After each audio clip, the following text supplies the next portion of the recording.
Of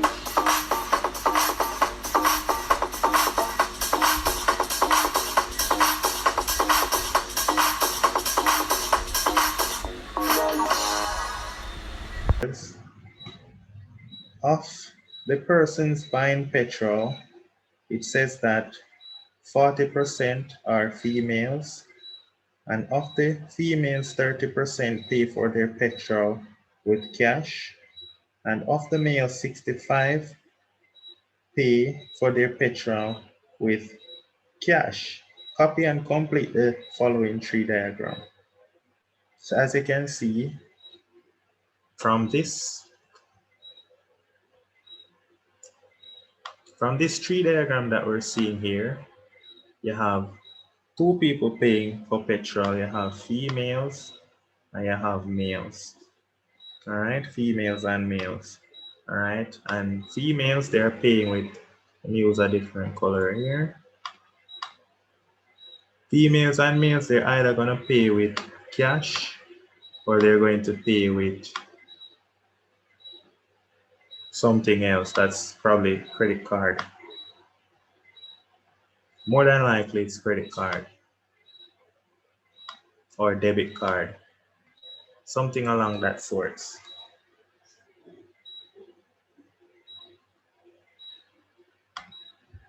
All right, so this is females and this is males, and 40% are females, so that's 0.4. So 60% are males, that's 0.6. All right, next thing now is that how much pay with cash? Let's call this cash. All right, let's call this cash. Now, it told us that of the females, 30% pay with their cash. So 0.3 pay with cash. So that means a 70% pay with other.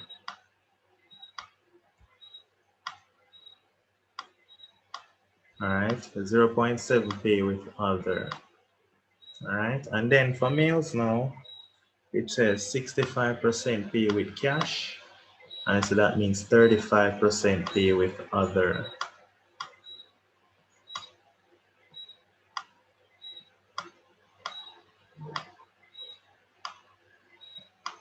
%65 pay with cash. Nice and easy. Now it says, what is the probability that a customer pay for petrol with cash? Now the probability the customer is going to pay, so probability the customer going to pay with cash, let's work that out. I'm going to call cash C. Let's just call it C.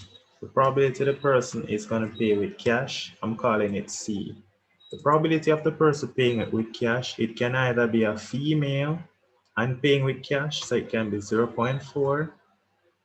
Probability of female times cash, 0.3, plus it can be a male that is also paying with cash, so that's 0.6 times 0.65. That will give you the probability of a person paying with cash. So 0.4 times 0.3 plus 0.6 times 0.65, that's 0.51. All right, so that is, there is a 51% chance, there's a 51% chance a person pays with cash. All right, so 51% chance a person will pay with cash. Now, what is the next part of the question? The next part says, determine which is more likely event. Which is more likely means which of these have a greater probability of occurring. All right, which of them have a greater probability of occurring? Now let's look. It says, Customer is a female given that petrol is paid with cash. So let's check out event T. What's the probability of event T happening? All right, let's work that out. The probability of event T occurring. All right, but what is really event T? Event T is the probability of customer is female given that petrol is paid with cash. So the probability being female given that petrol is being paid with cash. All right. So now the probability of being a female and paying with cash, that's going to be equal to the probability of F intersect C, that's the probability of being a female and paying with cash divided by the probability of paying with cash. All right, so the probability of being a female and paying with cash is 0.4 times 0.3. That's the probability of being a female and paying with cash. And that's now divided by the probability of a person in general paying with cash, which is 0.51. So now what is that? 0.4 times 0.3 divided by 0.51. That's 0.235. This is 0.235. That's the probability of event T occurring. That's the probability of event T occurring. So now let's say the probability of event V occurring, which is a male customer who does not pay for petrol with cash. So the probability of V, which is a male customer who does not pay with cash. So the probability of being a male customer, so this is a male customer and what? And don't pay with cash. Probability of being a male customer and don't pay with cash. So we said cash is C, so the probability of M intersects C. So the probability of being a male customer and don't pay with cash is 0.6 times 0.35. All right. What is 0.6 times 0.35? So 0.6 times 0.35 is 0.21. So there's a greater chance of a customer being female given that they pay with cash. All right, so there's a greater chance of event T occurring. So let's write the conclusion. Always finish with your conclusion. Don't just work out and don't tell them what are you concluding. Give them the conclusion. So event T is more likely to occur. So that is, there is a greater chance of a female. There's a greater chance customer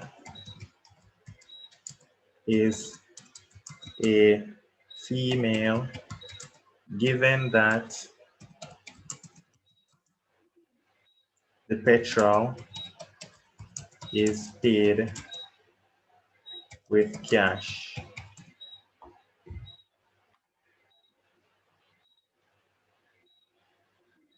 Nice and easy. Soft. Now we move on to part B of this question. Part B gives us some marks, right? And it says, state one advantage of using stem and leaf versus a box and whisker to plot the display of the data. So we want to state one advantage of stem and leaf over the box plot. So the stem and leaf it displays all, how can I say, it displays all data points where the box plot, the box and whisker or box plot only displays the summary statistics. So the box plot, it only displays the median, the upper quartile, the lower quartile, all right, and it also displays the upper hinge and lower hinge. Those are all the box plot display. And we can say as a result, we are unable to find mode and mean from a box plot, but we can compute mean and mode from a stem and leaf diagram. So this is one advantage of the stem and leaf above. This is one advantage of the stem and leaf. So now the next part of the question says, construct a stem and leaf diagram to show the data. So I want to construct a stem and leaf to show the data. All right, so I'm just going to write out all the data. It makes it easier right here. So just rewriting all the data. As we see, it's 58, 92, 41, 89, 72, 66, 51, 63,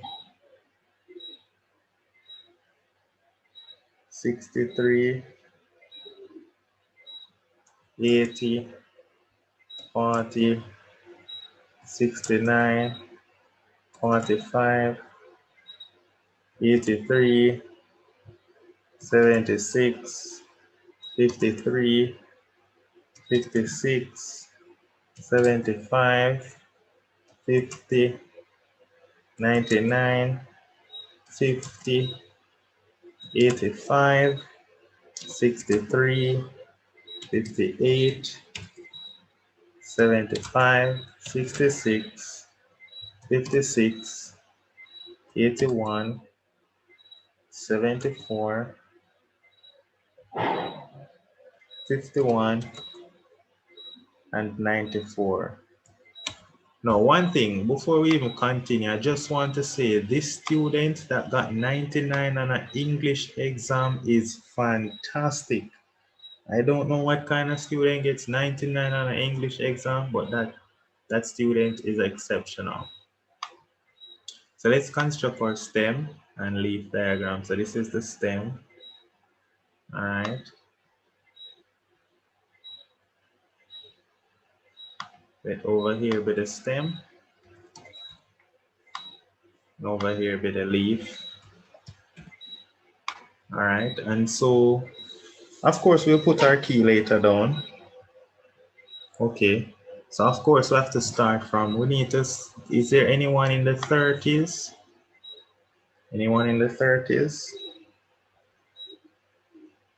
Just to be safe, I usually write 3, 4, 5, 6, 7, 8, 9. Just to be safe. Is there anyone in the 30s? It's good to do that. Anyone in the 30s? No 30s here. No 30s. Anybody in the 40s? I say 40, so we can put a 0. So underline this 40. This is out of the way. I say a 41, so we can put a 1 here. Get this one out the way. Let me change the color so I'm not confused.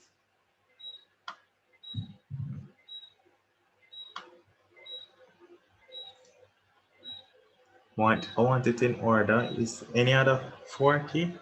Let me see. No more 40s. No more. There's a 45 here.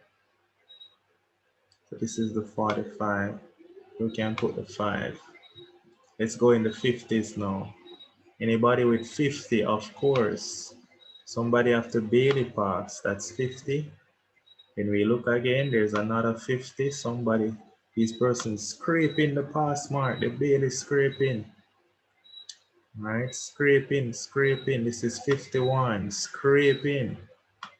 Like it's bottom of the porridge, 51. All right, and we're gonna look for 52. Is there any 52? I don't see any 50. This is another 51, another scraper. Right, 52, any 52? Can't see any 52. So I'm gonna assume that the next one is 53. Here's 53.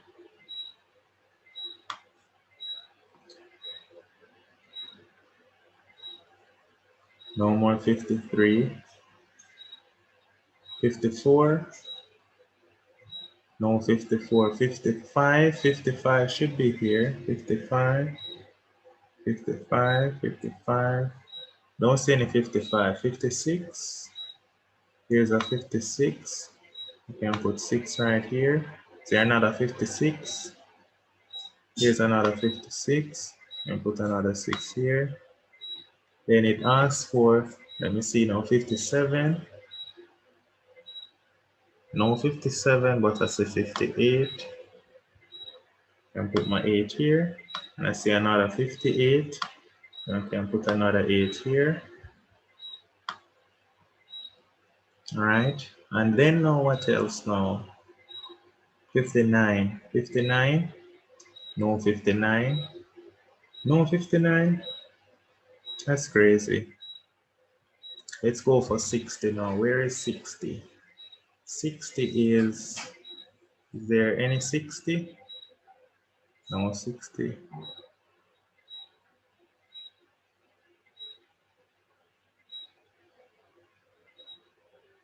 So no 60. I see a 63, however.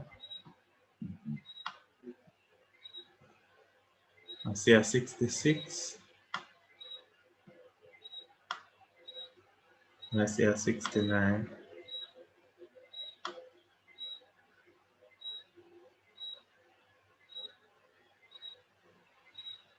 You know, going into the 70s.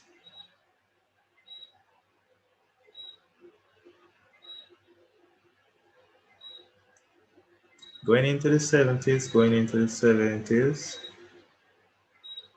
Now we see a 72.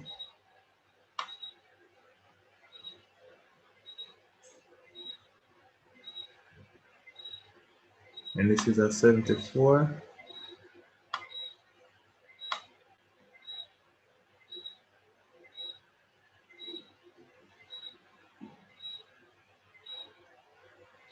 And let's see a 75.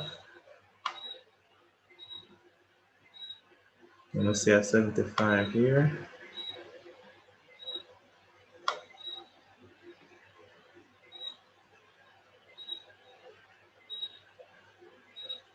And what else now? Here's a 76.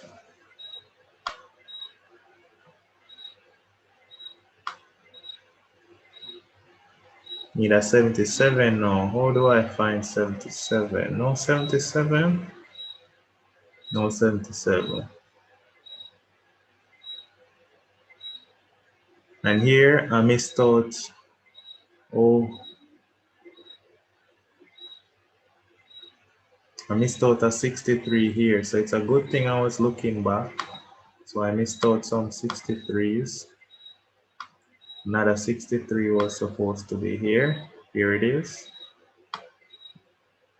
And a 66. So it's 266.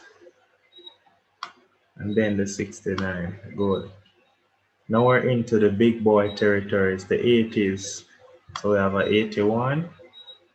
Let's speed it up now. We get the process. We have a 80. So we have 80. We have a 81. Here's the 80. Here's the 81. We have a 83.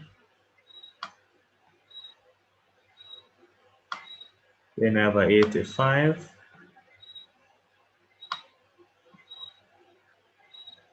Then we have a 89. Then we're going into the 90s now. In the 90s, we have 92. We have 94.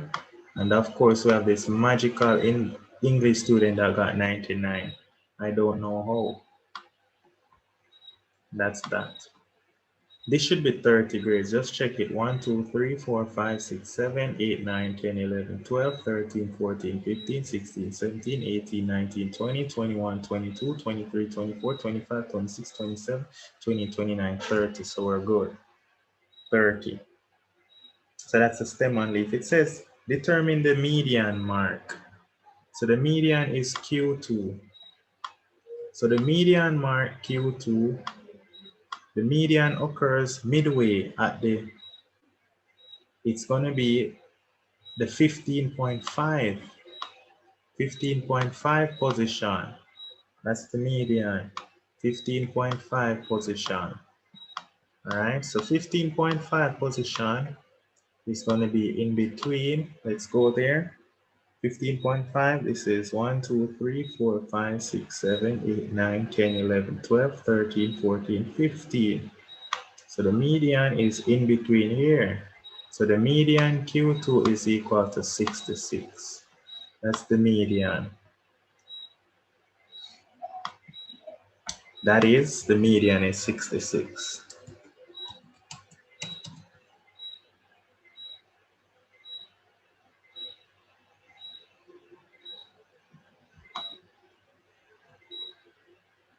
Then it says now, calculate the semi-interquartile range. First and foremost, the semi-interquartile range is going to be equal to the interquartile range divided by 2. That's semi-interquartile range. Interquartile range divided by 2. That's semi-interquartile range. All right. And so to find the interquartile range, it's going to be Q3 minus Q1 over 2. Q3 minus Q1 over 2.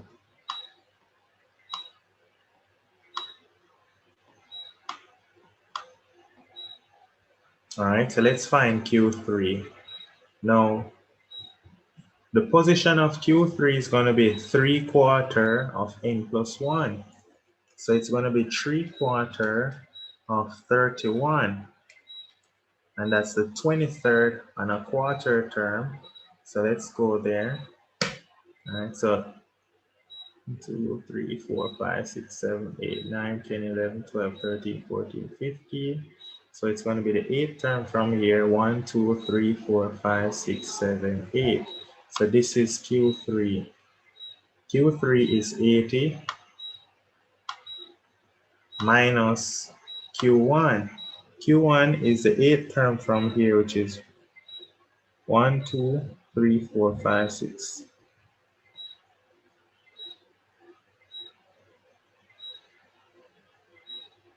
So we're going from here. All right. So we're going from here.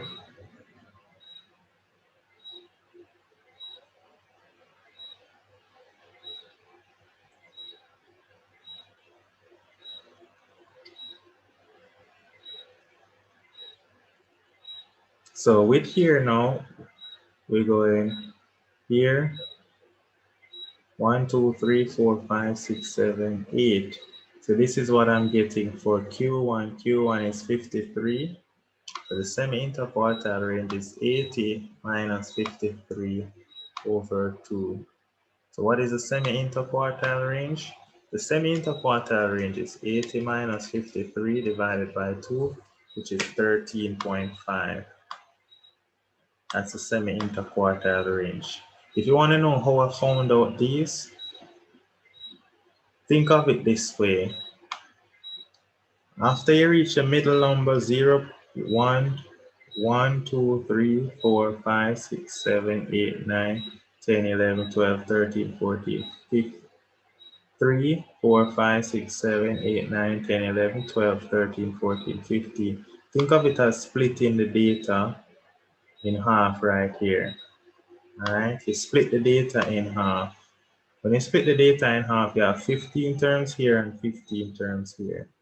So to get the Q3, just find the median of these 15 terms. So you go 1, 2, 3, 4, 5, 6, 7, 8. So that's how you get Q3 to be 80. To get Q1, you have 15 terms here. So find the middle term of these 15, which would be 1, 2, 3, 4, 5, 6, 7, 8. That's how you get the semi-interquartile range. Finally, it says 2 students are chosen at random. It says determine the probability that both scored less than 50 on the exam. So the probability that both of them scored less than 50. So the probability that the students grade, both of them, the score is less than 50 is going to be equal to, so this is V now, probability that the student score is less than 50 is going to be 1, 2, 3. There are 3 students that scored less than 50.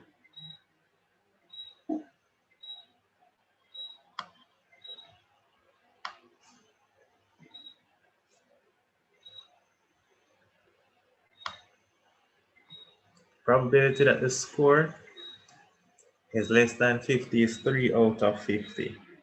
All right.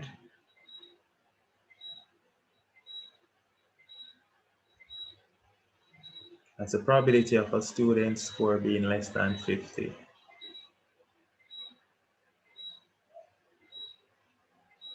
Well, that's a probability of 1 student getting less than 50, and it said 2 students, so let me call this S2.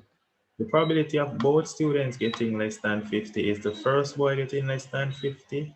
And when you take out that boy, you have 2 over 49.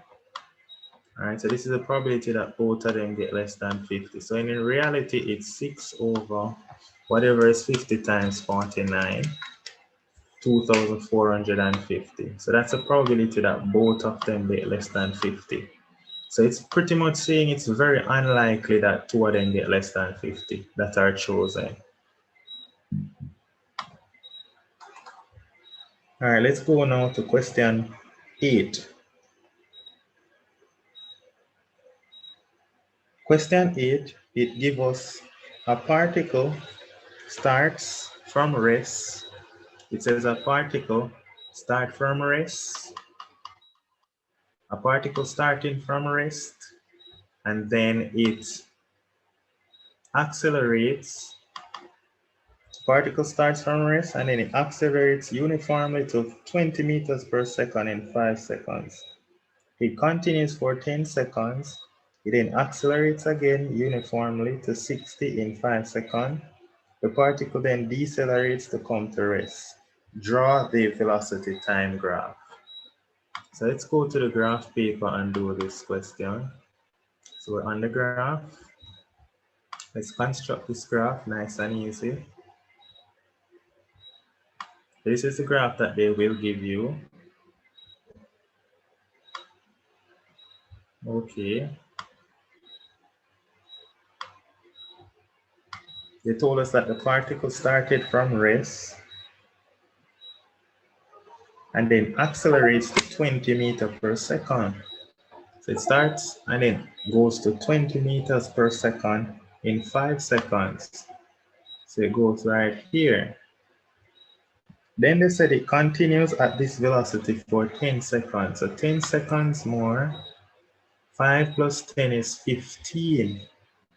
It then says, it then accelerates again uniformly to a velocity of 60. So it accelerates up to 60 in 5 seconds. So that's 20. And then it says what? It then decelerates uniformly to come to rest 15 seconds later. 15 seconds later is 35. Nice and easy. Okay. That's it. So first 5 seconds go up to 20, next 10 seconds rest, next 5 seconds go way up to 60, then 15 seconds it come down. It says now, find the total distance in meters traveled by the particle. Total distance traveled is equal to area under the graph. Total distance traveled is equal to area under the graph. So this is how we're going to break it up. We're going to break it up as, call this A. Let's call this B. Let's call this triangle C. And then let's call this D.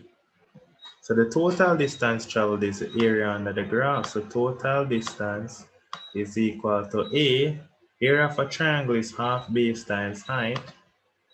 So it's going to be equal to a half the base of 5 times a height of 20. So it's a half the base of 10. Not 10, why do I write 10? Half the base of 5 times a height of 20, that give you A, plus area of this rectangle is length of 10 times the length of 10 seconds times the width of 200. So 10 times 20, which is 200, that would be area for B, plus C is a triangle with a base of from 10 seconds, from 15 seconds to 30 is 15. So the base is 15 and the height is 40. This is plus a half the base of 15 times the height of 40. All right, then finally D plus D, and D is known as a trapezium. Area of a trapezium is a half the sum of the parallel sides. So it's a half this distance, which is 15, plus this distance down here, which is 20 times the perpendicular height, and the height is 20. All of this, when you put it in a calculator, will give you the total distance traveled. So the total distance is a half of 5 times 20 plus 200 plus a half of 15 times 40 plus a half of 15 plus 20 times 20. So this is 900. So the total distance traveled is 900 meters. So let's go ahead and do that now. We can write that down. The total distance traveled is 900 meters. So from the graph, we determine that. So part A, total distance traveled is 900 meters. That's the total distance traveled. Next, it says find the average velocity of the particle. Now this is simple now, average velocity. To find average velocity V is equal to total distance divided by total time. That's average velocity, total distance over total time. Now the total distance is 900 meters.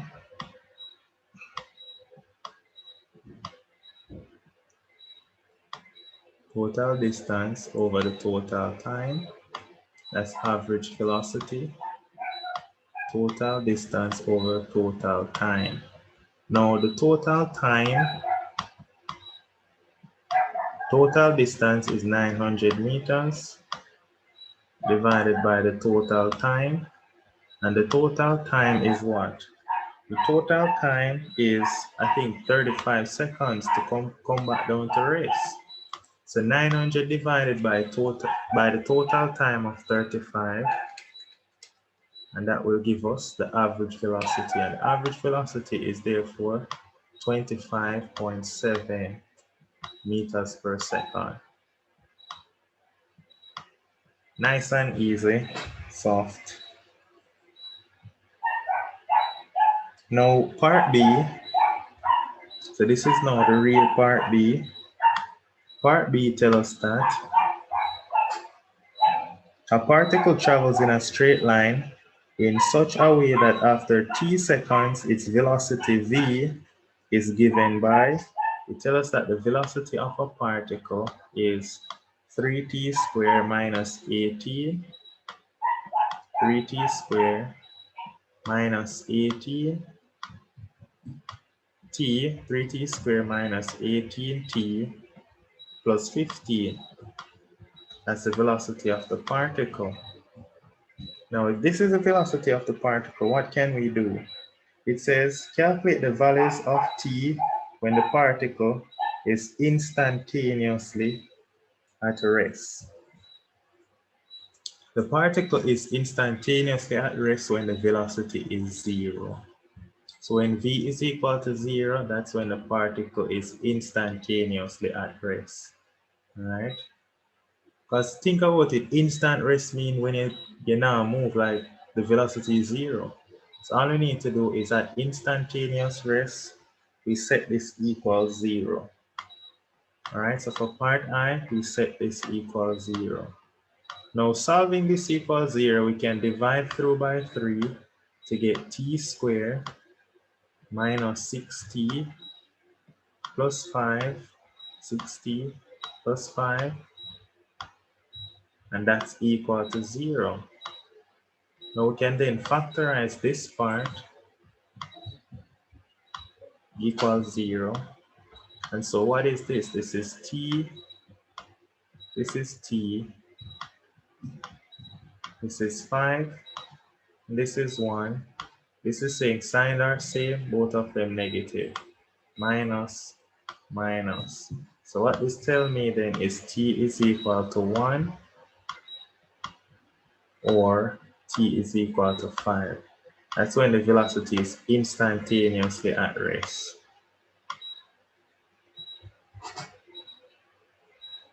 Now it says the distance traveled by the particle between 1 and 3 seconds.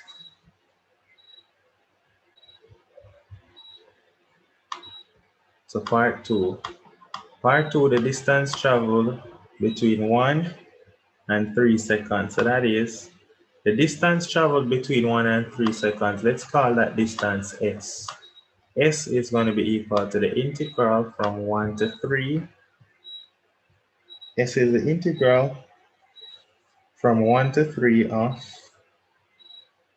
the velocity, which is 3t squared minus 18t plus 15. So when we integrate this, and remember we're integrating with respect to t. Integrating with respect to t. So when we integrate this, what are we going to get? We'll call the distance s.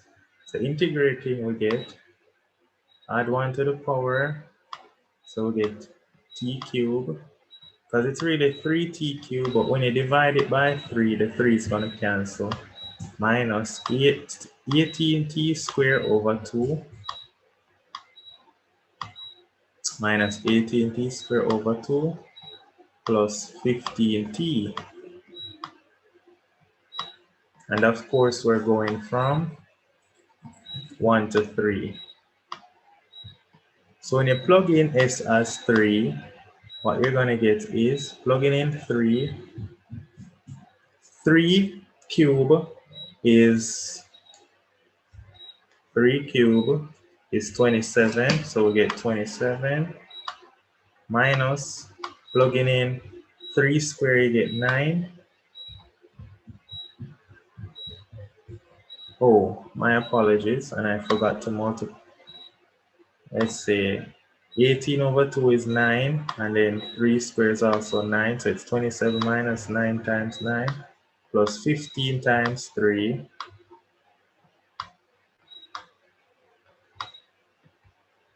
All right, and then of course we're subtracting when we plug in 1. 1 cube is 1, minus plug in t as 1, 18 over 2 is 9, so minus 9. Then 1 times 15 is 15, so you get plus 15. So this works out to be equal to 27 minus 9 times 9 plus 15 times 3, that's negative 9. Minus 1 minus 9 plus 15 is 7. So minus 9 minus 1 minus 9 plus 15, as I said, 1 minus 9 is negative 8. Negative 8 plus 15 is 7. And so minus 9 minus 7 is negative 16. Now, don't worry, distance, the negative 16 doesn't mean anything. So this is the conclusion. So the distance traveled is 16 meters in the opposite direction. That's all the negative mean. You're traveling in the opposite direction from where you originally started. That's all that means. Let's change the color to maybe red. So that's the distance traveled. Nice and easy. Now part 3 of the question. Part 3 says, find dv by dt when t equal to. So dv by dt is going to be when we differentiate v. So dv by dt is, when we differentiate v, it's going to be carry down the power. So we'll get 6t dv by dt minus 18. That's dv by dt. So C part 1, they want dv by dt when t is 2. So when t is equal to 2, what we're getting is dv by dt is equal to, we're going to plug in 2. Plugging in 2, what we get is 6 times 2 is 12, and 12 minus 18 is negative 6. That's what we get, negative 6. And then now for part 2, we're plugging in t equal 3.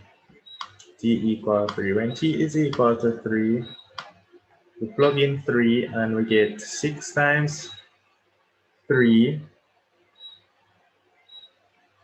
6 times 3 and 6 times 3 is equal to 18. 18 minus 18 is 0. So when t is equal to 3, we're getting dv dt is equal to 0. All right. All right, nice. Now it says give an interpretation of this now. So give an interpretation. All right. So given the interpretation now, let's give the interpretation. So the interpretation is at t equal to the acceleration, dv dt is acceleration, so the acceleration is negative 6. So that means that the particle is decelerating. So that is, the particle is decelerating.